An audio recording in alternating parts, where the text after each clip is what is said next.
The broadcast is now starting. All attendees are in listen-only mode.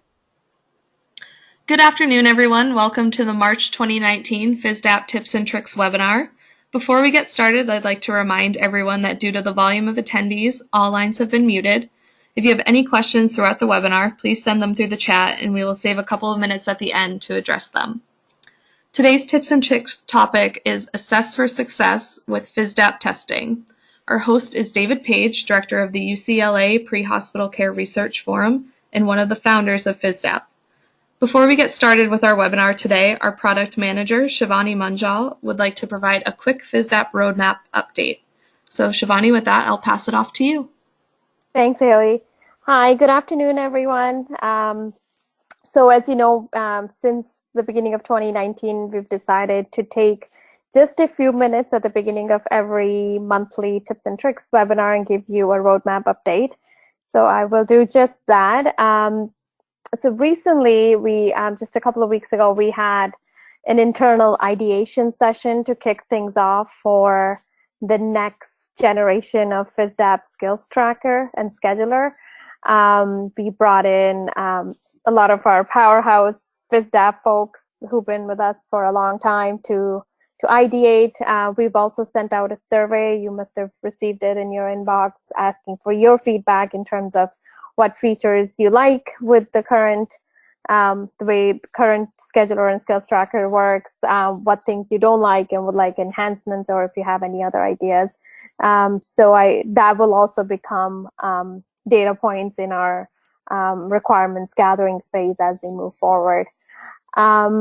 Other than that, we have done a release that went out last week that included some changes to Appendix G.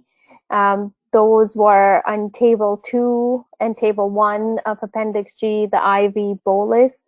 Now was changed to IV medication administration, that line item, to include IV bolus, IV drip, and IV push routes. So any of those now count for that line item. In Table 2, we made another change where IV therapy now counts any venous access intervention. And we also made sure that now when you export the program level Appendix G report, it's the latest, greatest version of the COA spreadsheet that gets exported. We also fixed a small bug that probably only folks who had really large cohorts experience, where the Appendix G report was hitting a capacity limit. So we fixed that issue in our system. Beyond Appendix G, we made an enhancement to the terminal competency form, which is part of the portfolio, and we've added page breaks, so it's a nicer looking report now.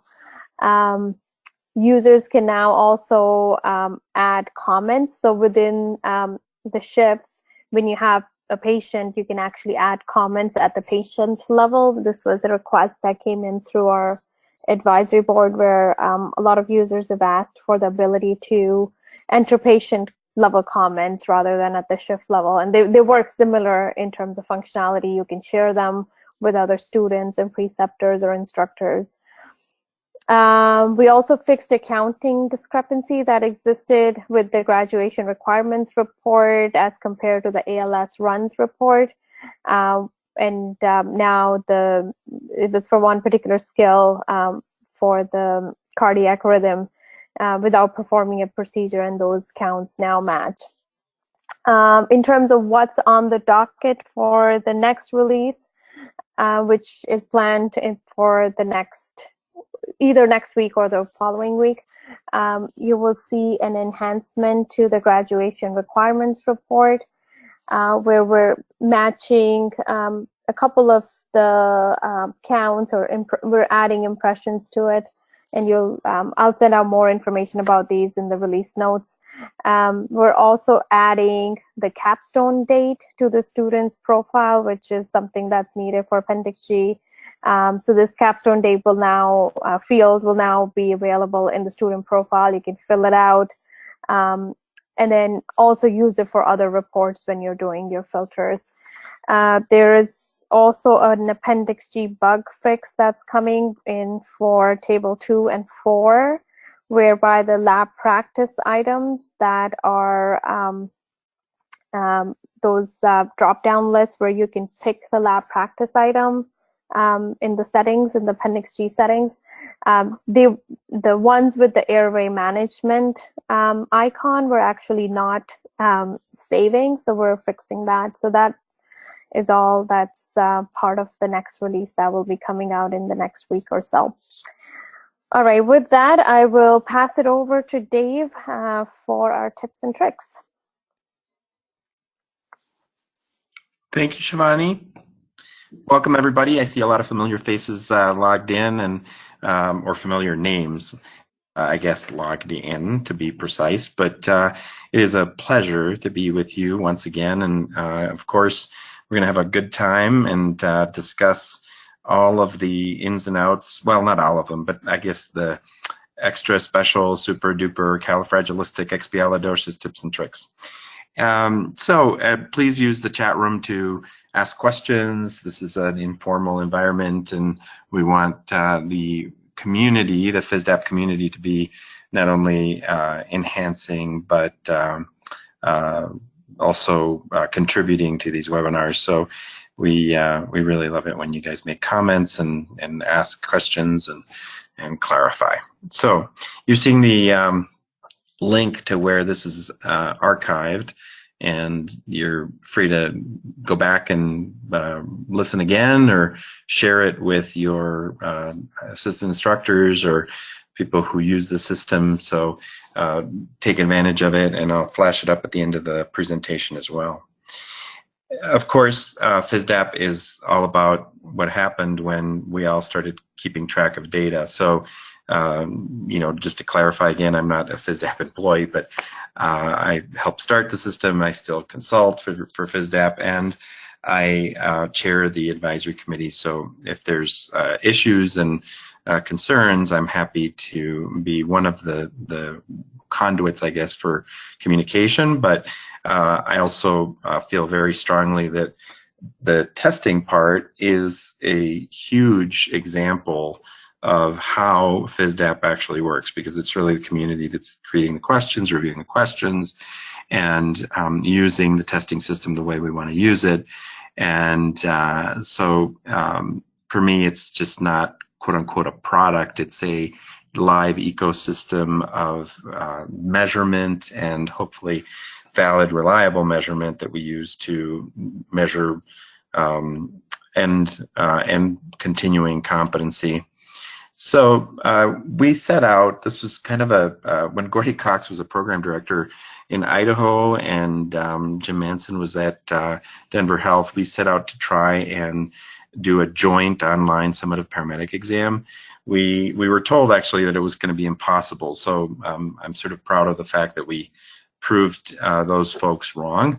The idea was that we took the best questions from 3 different paramedic programs and melded them into one final exam. We blueprinted it, and what we were hoping for is a little bit better predictability of our students being able to succeed at the national registry, but also obviously terminal competency for us was about entry-level competency in the field and taking good care of patients in the end. So that's really what drives me, I think, and I hope it drives you as well, and not just minimal competency, but actually graduating folks that take really good care of patients. So this is the first poster, or the second poster that we put up at NEMSI Research Forum, and we had tried first to see if it was even possible to collaborate online for different programs to do an online exam, an online final exam, because at the time nobody really thought that online was really a good way to administer an exam. So, but this phase 2 was all about whether it really had a predictability to it, and you can see the little dots on the map as to where the pilot programs are from. Needless to say, the thing worked. It was 97% predictive. We could show the validity of the items and the statistics. And then suddenly, you know, you put up a poster like that at NEMSI and everybody goes, can I have a copy of the test? Which we were, of course, really wanting to, as long as people were going to keep it secret, not give it, put it out on the internet, we were happy to share it, but it just became really hard to share with that many people. So luckily, Fisdap said, well, we'll host the system. How about everybody contributes questions here? And I frankly, I said, that's fine, but I don't want this to become like a you just buy the thing, because then people would just buy it and not participate. And what we really need is programs that participate in the process of writing the items and reviewing the items. And thankfully, Fisdap at the time was and still is honoring that commitment, so that we all of us who write questions, review questions, and continue to participate, pilot exams, get not only discounts, but eventually it could even be free if you work where you should be, probably for the GOE, making sure that your items are correct. So the other issue we have, of course, just to orient everybody who may or may not know this, is that exams like the National Registry are really based on practice. They're based on a task analysis, but we tend to teach to objectives, education standards, the standard curricula, and not necessarily to this practice analysis. So there's kind of what I call a profusion of ventilation mismatch as to what the students tend to see in test banks that are intended for review of knowledge, base knowledge from just things that they should know from the textbooks, versus what they're going to see in a terminal summative certification exam in terms of critical thinking. So lots more here on critical thinking as we move along, but we really sought to create more critical thinking items. And this is really a community effort. There's no one at Fisdap writing test questions.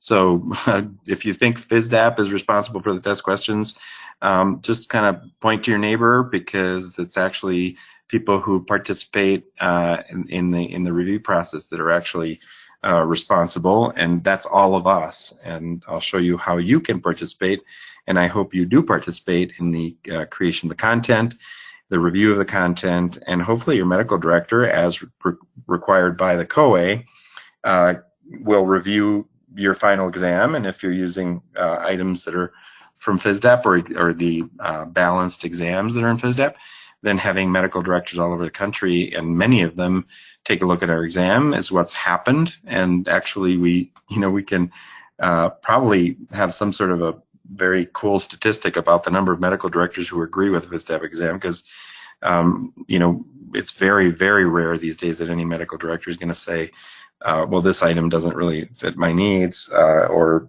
we should improve it, unless there's been a change in practice, right? So I also want to just remember to inform everybody that the testing system inside Fisdap isn't just the comprehensive final exams. There are entrance exams and unit exams, and then tools to help students study once we figure out, based on their remediation, their learning prescription is what we call it, what they need to do. So it's kind of an ecosystem of assess, recognize gaps, improve. So if you've been checking into the culture of safety, which I hope you have, that's the entire part of the Swiss cheese analogy. We have to find those things that matter, and definitely address those. So I think as you're considering whether or not different parts yield assessment, this is one of those areas where we really want to emphasize that it's not just one thing. The other thing is the Fisdap Exchange is essentially a test bank, and so while you can use that, you're going to be able to use it for creating your own exams. I don't recommend it. I think we should be using items that we are using together to make sure that we're validating them nationally.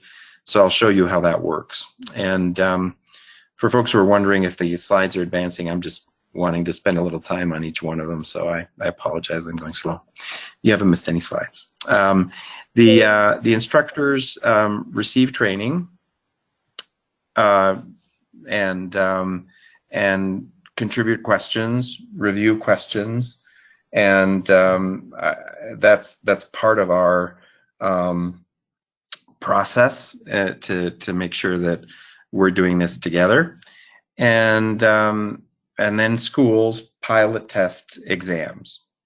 So I'm shamelessly borrowing from the item construction slides that our dearest friend Mike Bowen and the director of testing for Fisdap is helping create, and I guess the slides did freeze, so I'm gonna just make sure I jump out and jump back in. So we're recording this, and we don't really want to have a hiccup where we don't see the slides. So let me just make sure we're back on the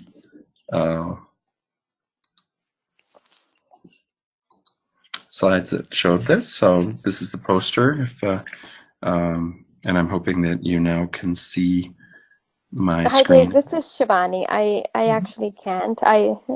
Yet. There we go. Maybe you could tell us where you're presenting from. Well, curiously enough, I'm actually in Quito, Ecuador today. I'm part of the group that organizes the EMS World Americas Conference and AMT courses down here. So if the internet is a little bit slow, I apologize, but I'm hoping you're now seeing the slides and seeing the slides advance. You should see here the practice analysis slide and how we want to actually teach to not just standard curriculums, but also our actual work and how we work in teams. So again, the it's suite. all good now. Good.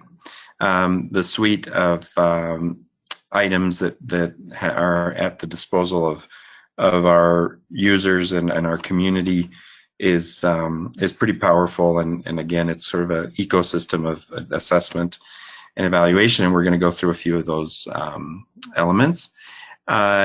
So let's just go through a little bit of item construction, kind of how the Fisdap process works. It is really rooted in the concept that it's a community. If you want to be part of that community, anyone is invited. Please email Mike Bowen. The email address for his mailbox is on the screen right now.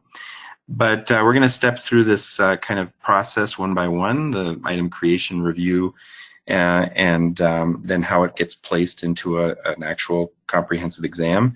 We're very proud of the balancing of those exams, so we have very representative exams that give us accurate learning prescriptions. So unlike certification exams that do things like adaptive testing, we want to, if you're thinking again about culture of safety, we want to identify the gaps.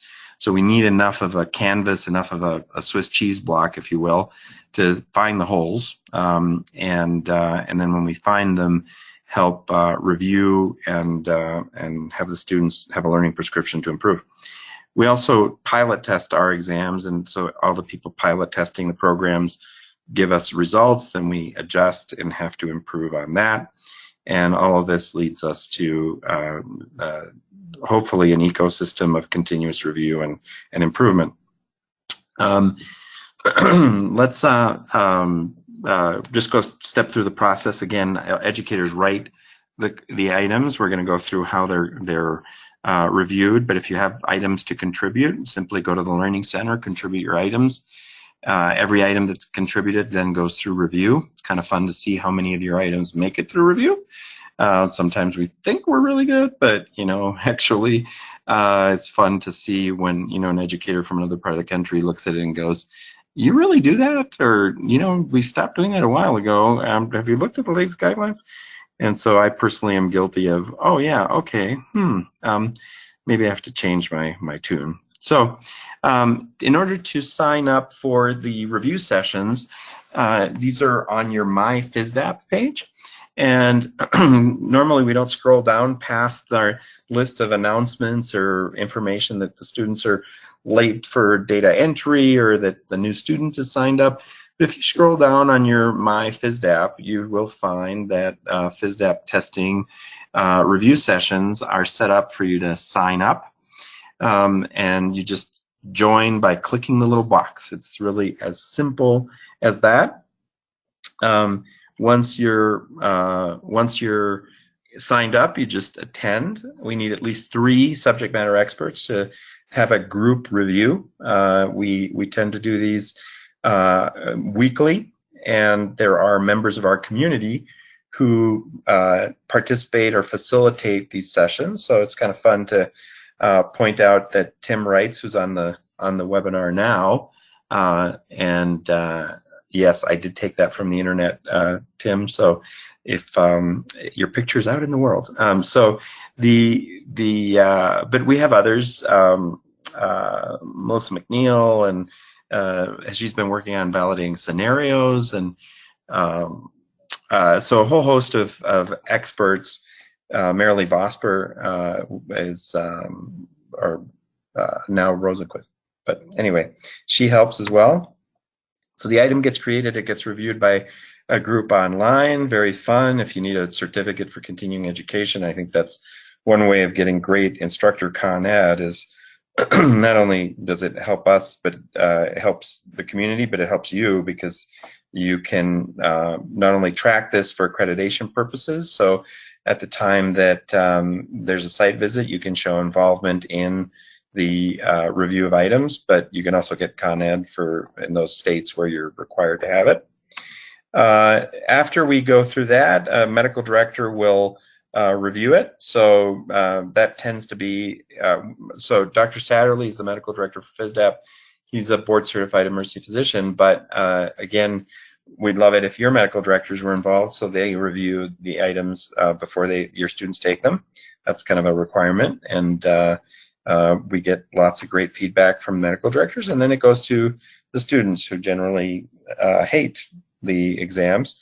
Again, they don't see a lot of critical thinking items, and when it comes along, they think that these exams are horrible and very hard, and then when they go to the registry, they suddenly think, oh, it's really easy. So I'm perfectly okay with wearing a bulletproof vest around when I'm talking to students if in fact what they're going to do is take better care of patients.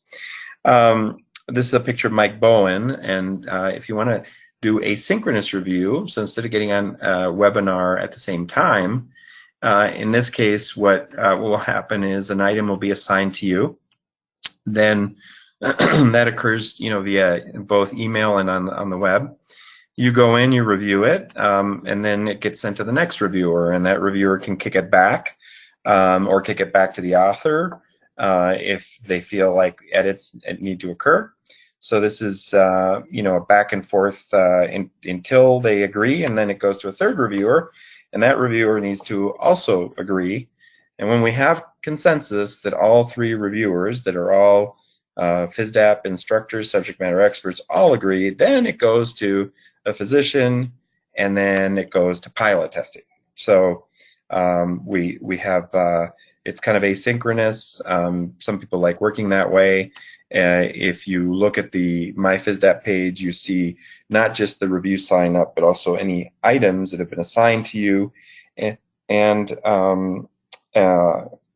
you can then click on them. You can see this is a PowerPoint I've used for a while. So the items are probably now in the 5-digit, they're actually 10-digit, 6-digit numbers. Okay, once you do that, if you do that, that's when the system keeps track of how much you've been doing, how much you've been pilot testing, how many items you've contributed, and leads you to the path of reward points, discounts, freedom, happiness. It's one of the reasons why I feel ethically comfortable giving this kind of a presentation, is because I think that's that's the spirit of the work. I also like this rewards button that shows us kind of the history. So I just did this off of UCLA data, and it gets zeroed out once in a while. I can't remember how long, but obviously, getting involved in review on a constant basis is a good idea. And you can either be part of individual reviews or group reviews or contributing items, and all of that adds up. It's also a nice graphic to show who's been involved. So if in your program, one person wants to just hop on every 6 months and another one does the same, by the time you get your entire staff on there contributing, it becomes kind of it's a pay it forward. Everybody chips in a little bit, but the rewards at the end are major for all of us. So each item is reviewed. The item is enhanced for quality or reviewed for regional bias. Then from the pool of items that are valid, we'll go construct either a new exam or take an existing exam, and if it has a flaw, replace an item. Again, the idea is to have balanced exams that are representative of the content that we're testing, unit exams being more specific to a particular subject area and more formative, if you will. But the summative exam, the comprehensive exam, really should be about the entire domain of paramedicine or emergency medical services. So those are very carefully constructed and pilot tested. Then after we've put it into a blueprint, the board certified physicians get a chance to take a look, so at least one, but hopefully one from every program that uses it. And we get a lens of kind of the clinical accuracy of the exam. Finally goes to pilot testing. Regularly, over 1,000 students pilot tested before we would want to use it as an exam that was really actually giving us a true signal. So pilot tests are free. You just go under the Learning Center tab, schedule a test, and if you schedule pilot exams, people can take the pilot exams. We do ask that you proctor from the back of the room. That's kind of critical. We don't want anybody taking pictures of the screen, recording the screen, putting items up on the internet. It's kind of a problem. So this is kind of we all police each other and ourselves and make sure that students are not doing that. And if they do, immediately report it so we can cycle an item off and maintain test security. So it takes a village to police this, and we definitely need to refresh items, renew items, so that we don't have a compromise and get an invalid measurement because people are circulating a copy of the test.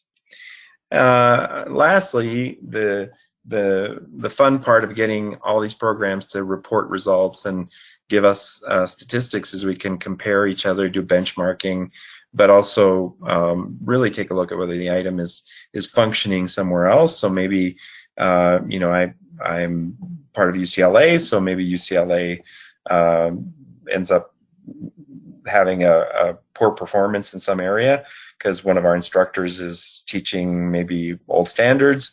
So it gives us a chance to say what happened here, and improve if we can compare it to national statistics.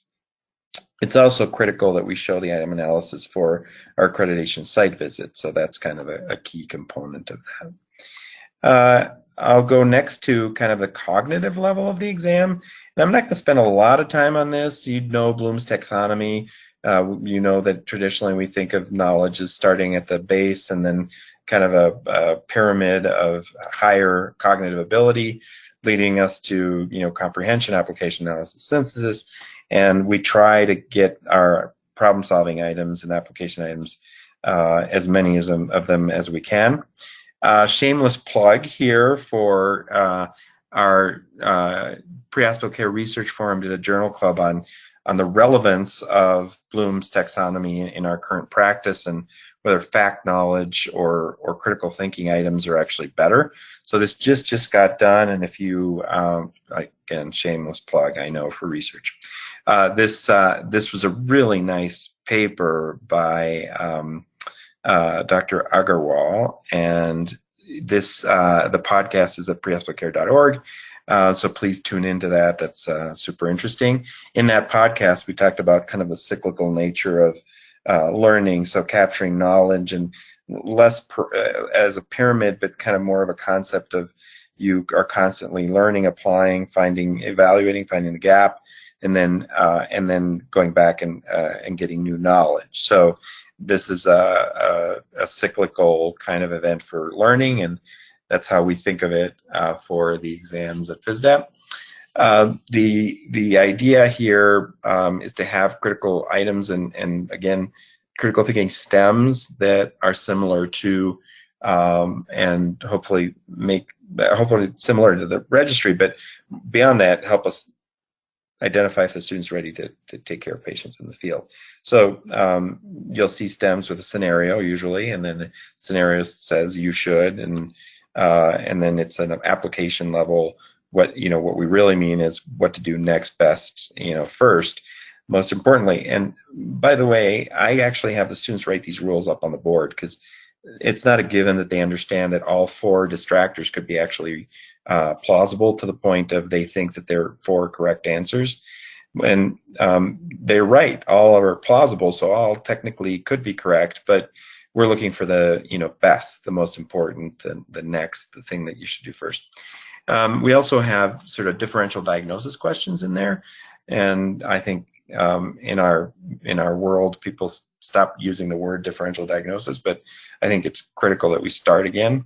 So these are scenarios, and then we end with you should suspect. But again, even if it doesn't say it, we want the student to think you should suspect most lethal, the most the thing that you should really address first, and what's gonna be harmful to the patient. So the students actually write these rules up on the board, because when they see a you should suspect, they'll look at 4 conditions that they should suspect, but they don't understand that we're asking them to rank order. And when we rank order these, we're obviously tapping critical thinking. Last but not least, I usually use the analogy of, you walk in with epigastric pain to the emergency department. If I back up a second, what's the physician going to think? Well, epigastric pain, they're going to start to think cardiac and the worst case. But if you walk into the Minute Clinic at Walmart, you're going to find an LPN that says, oh, you're having epigastric discomfort. Okay, well, the most likely cause of the symptoms, the best bet, most common, is going to be more of your, indigestion. So I think the concept here is that we're asking them to think critically and not just, try and regurgitate what the textbook has given them. These are application problem-solving items. And then we're going to balance our exams. We're going to blueprint them. In our case, we're looking at final exams that at least have 60% application problem solving. We still use some knowledge level items, because we think it's still good to reward the student for having, that base knowledge, and it's hard to get application problem solving items that are good. So that's part of the process. We are stronger together. I can't say that enough. I think we have a tendency to be siloed and try and think we have to reinvent the wheel. So sometimes people say, well, on site visit day, when somebody says, what exam are you using? The answer should not be ever, well, I just used the Fisdap exam. That's just wrong. Why? Because for all of our purposes, we should be involved in the process of creating the items. We should be involved in the review process. And, if you want to use Fisdap as just a test to see if people can take your final, or you don't really use it as a high stakes exam, that's one way to deal with it. But then I would say in a site visit, you're going to have to show that your final exam is meeting the same rigor of review, so 3 subject matter experts, your medical director, that your item analysis is correct, and that you're fixing items that are problematic. So if you're not involved in the process, then you wouldn't really be able to show that. So again, it's really about pay it forward. Can we all work together to make sure that we have our workloads are manageable, but more than that, the strength of the diversity of how our different instructors work. The students are going to go take a national exam, and that means that there are things outside of our context that might be really relevant. I do want to re-emphasize there is an exchange, there is a test bank, quote unquote, in Fisdap, and it's got hundreds and hundreds of items. I don't actually know how many because I don't tend to use those. Again, my bent is that when the items are part of a well-balanced exam, I can get a much clearer picture, especially if you, my colleagues and friends, are using the same.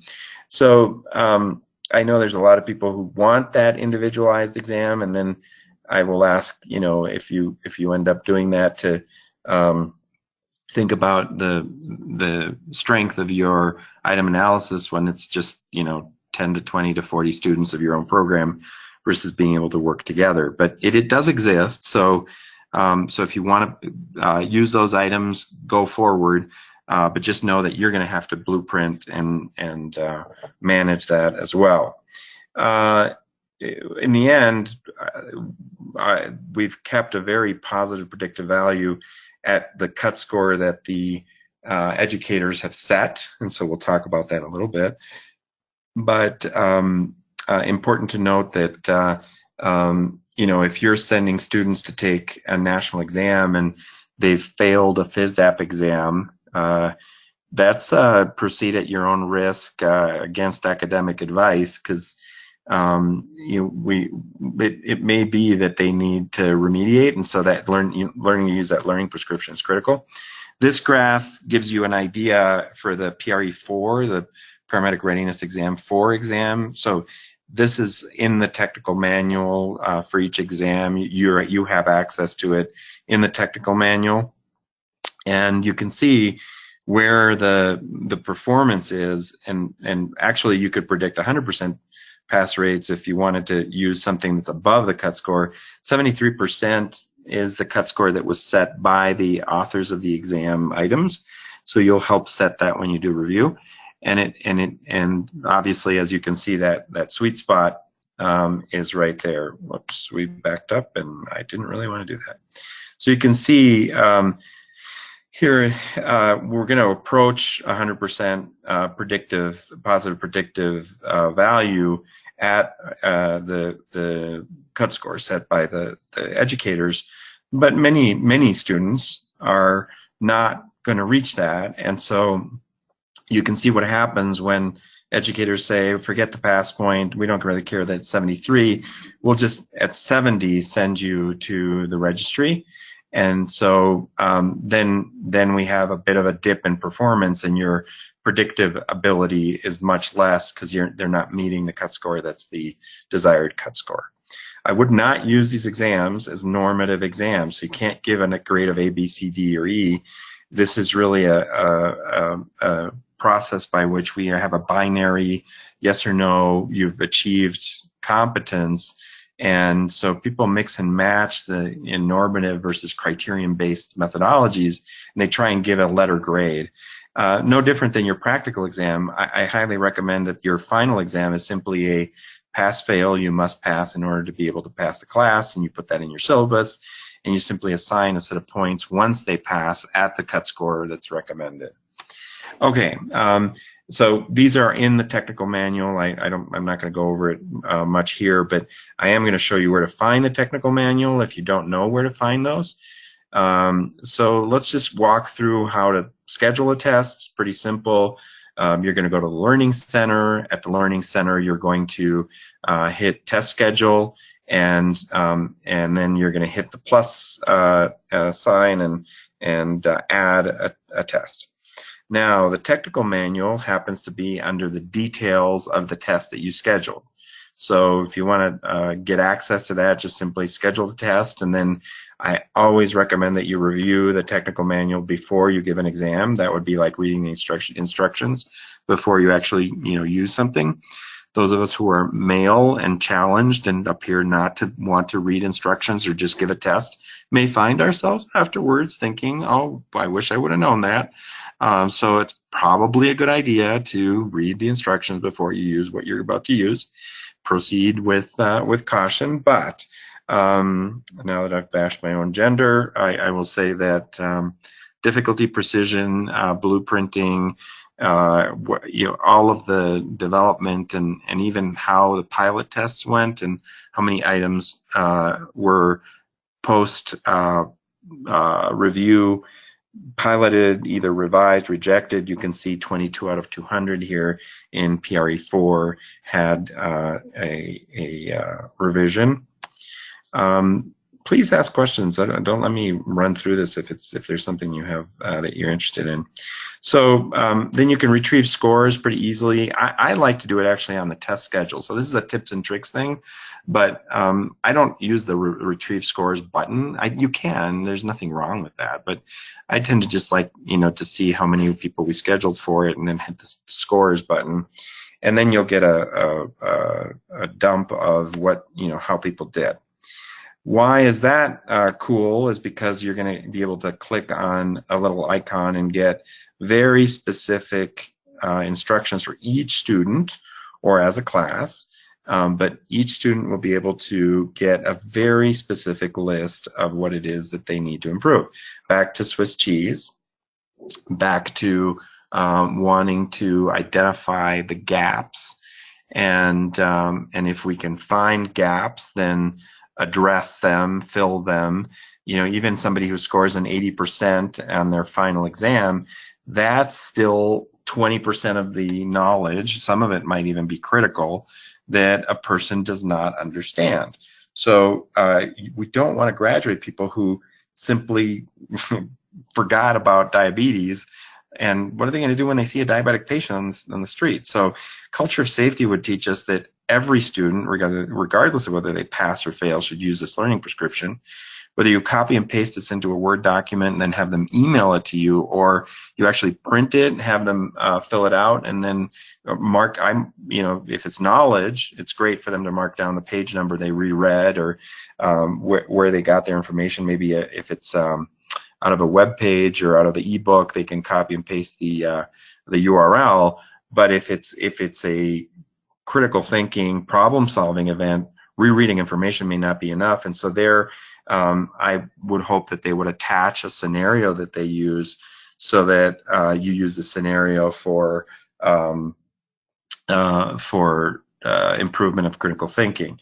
So Lee has a question here about, does learning during field internship improve Fisdap and NREMT scores?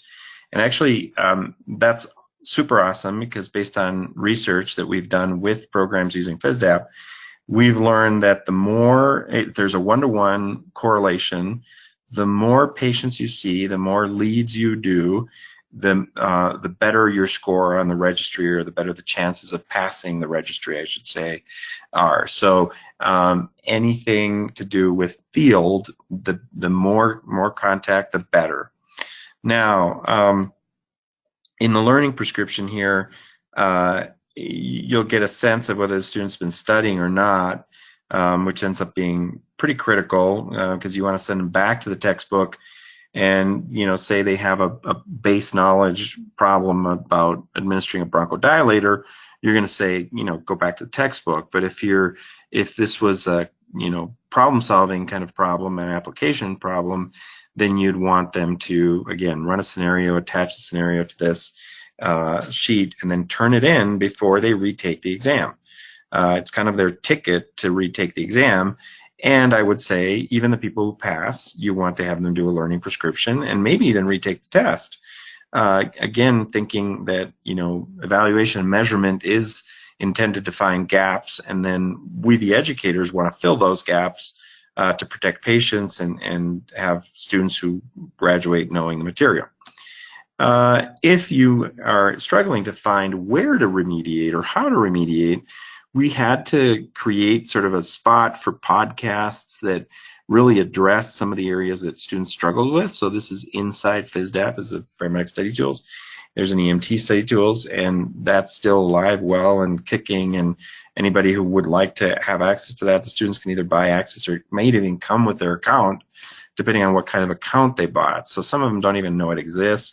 There's a practice exam in this particular spot, and so if they take the practice exam, you could use that as an entry ticket to take the final. So don't let people jump out of a perfectly good airplane without a parachute and kill themselves. You want them to take the practice exam, show that they know the information, they can pass it. Now they take the final exam, and you're doing better. But there are quizzes and other elements of the paramedic study tools.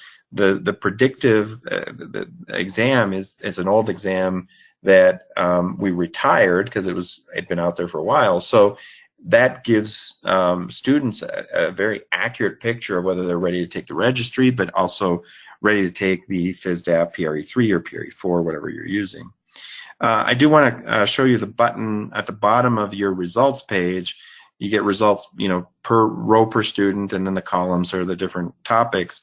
And the little RX button gives you the learning prescription. The students have access to it, or you have access to each individual one. But you can also do a group learning prescription, which tells you from an instructional point of view what topics they missed as a group, which can then lead you to go, well, maybe our instructors are not covering this or that. So that's another spot that is useful for people to address. I do want to get into item analysis a little bit more. Mike Bowen is doing not only classical test analysis, but he's doing Roche modeling with Logit scores, in-fit, out-fit. He's looking at statistics that the psychometricians, and I think there's 3 of them on staff that tend to then consult and step in and say this is an issue. So Mike is in constant communication with those folks and can get much more detailed kind of views. I would call this like a 15 lead EKG, and he can see so many other views that maybe we can't. I'm always amazed that when you're in the middle of a site visit and somebody shows you their item analysis, it's got a big red flag in it, and they say, well, I have my point by serial, but I have no idea what it means. And I make the analogy that it's kind of like a student that sees VFib and goes, well, I know what that EKG is. I ran it, but I couldn't interpret it. So your patient's in VFib, you need to shock them, but you haven't really you don't identify. You can't say that. So it's not just enough to do the item analysis. You have to know what it says, so that on site visit day, you can circle those items and show that you've been involved in the review and editing of these. And when you see a negative point by serial, you can say, oh, goodness, that's a problem, right? So if your students did poorly and the rest of the nation is doing fairly well on that item, or the point by serial for the country, in this case, would be above 0.12, that's the way to read that. If it's a positive point by serial, if it's above 0.12, the item is discriminating, meaning that it's separating the students that know it and from students that don't. If it's below 0.12 or worse, really worse, if it's negative, it's a problem. So when you see these statistics here, if you note there's a negative point by serial if A had been the positive answer, so you could kind of say only 3% of students would have picked that, but A, if that were the right answer, would have discriminated negatively, and 35% of students in this case wanted D, and here, at least nationally, and here it's at negative 0.17. So really, the poor performing students were the ones who picked it. So this item is functioning correctly, even though it's a very difficult item. It's a 58% pass. It's still telling us who knows the material and who doesn't. And so if you see your group having a low performance on this, you want to go back and look at the item. There was bad information a while ago that instructors couldn't see items, and That's not true. You send an email to Mike Bowen and ask him for a copy of the exam, and you can see all the items. They're coded with that item number. The issue is that he's going to send you a coded PDF so that if you decide to email it to your friends and buddies or all your students and that thing gets out on the internet, we at least can have a cookie crumb, kind of breadcrumb, trail to where did the, exam get unsecured. So it is critical that we don't get this out in the open. These items are items that we use to in high stakes environments, and we want to make sure we protect them. So you can definitely see the questions, and you can even review the questions with your students, but you just have to make sure people aren't copying them down, taking pictures of them. You don't hand them out ever. If you show them up on the screen, don't show the correct answer, just discuss it, and then point it out so that it's not in on paper somewhere or on a screen somewhere that somebody can snap a picture with their super Google Glass. Yeah. So as we move through, got to make sure that we're continuing to protect the integrity and the security of the exam. So a question from Lester Costa saying, is there a cumulative learning prescription for all the entire group?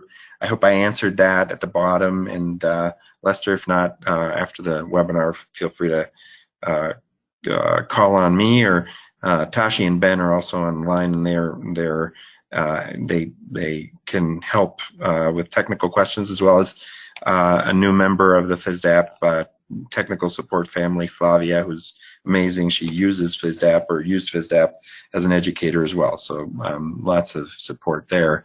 If you need a decision-making tool to say, what's going on, and you happen to be using items that are coming from the exchange or items that you created, this is an interesting graphic that helps you sort of figure out, is this a an item that we want to continue to use?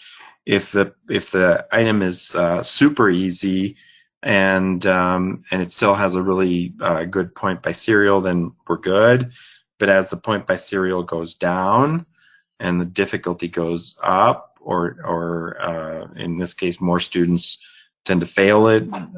So an item that's a 25% pass rate would be extremely difficult, right? And so we'd want to take a look at that. I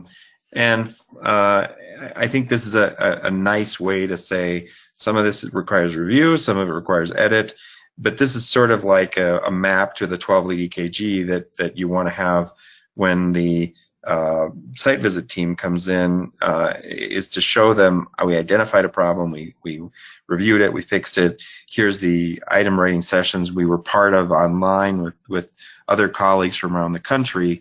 It's not that Fisdap fixes it, it's that we fix it. So we are the ones that need to document, here we were, these are the people who helped fix it, now it's working properly, and we can see the statistics now that it's working properly. All right. And now in the last few minutes that we do have, I wanted to do a little bit about research, shameless plug once again, because there's been a lot of groups every year at the Research Summit that come in and take a look at whether or not the exams are predictive. In this case, this was an entrance exam research project to see if, in fact, we could see a prediction for paramedic student success before they started, which we proved, and we wouldn't want to use a tool that wasn't actually proven by research or evidence-based. So there's Jim Dinch is actually on the call as well. He was lead author on this paper or abstract, and this is presented at NEMSI as well. And these are a little bit older projects, because every year we have new projects. There's 50 or more abstracts that are now in circulation, and a bunch of papers that come out of that. But self-knowledge, so the learning prescription, I put this one up here because with learning prescriptions, then the participant can actually go back and improve themselves.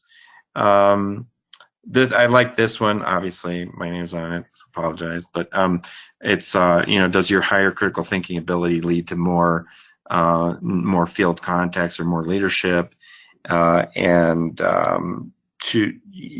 actually give some background, we'd seen so many projects where field contacts improved critical thinking. I wanted to know if the students coming into it had good critical thinking. So is that a signal that it's sort of nature versus nurture? And it turns out not, actually.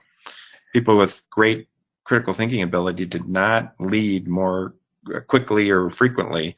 So critical thinking is actually being developed during ambulance calls, and that was pretty cool to find out. But you know, the actual hypothesis was not proven.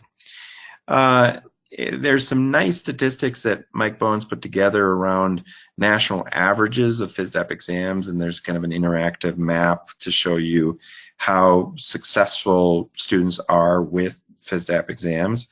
And so that's a pretty cool click here to go check that out. And these are studies not by Fisdap, but kind of show you in this case in nurse education today, the number of items that are in exams, teacher-made exams that are low-level cognitive items and that have known flaws. So we're not the only ones to be paying attention to this and know that we're actually testing with instruments that are flawed. And in the world, in the allied health world, people are very tuned into this. In this particular study, again, not a Fisdap study, but they showed that over the course of 3 years, having the community review exams reduced the number of items that were flawed. And so I really like that sort of progression, because I think nobody's good at this when they first start. We have to have a community and a mixture of experts and new grads.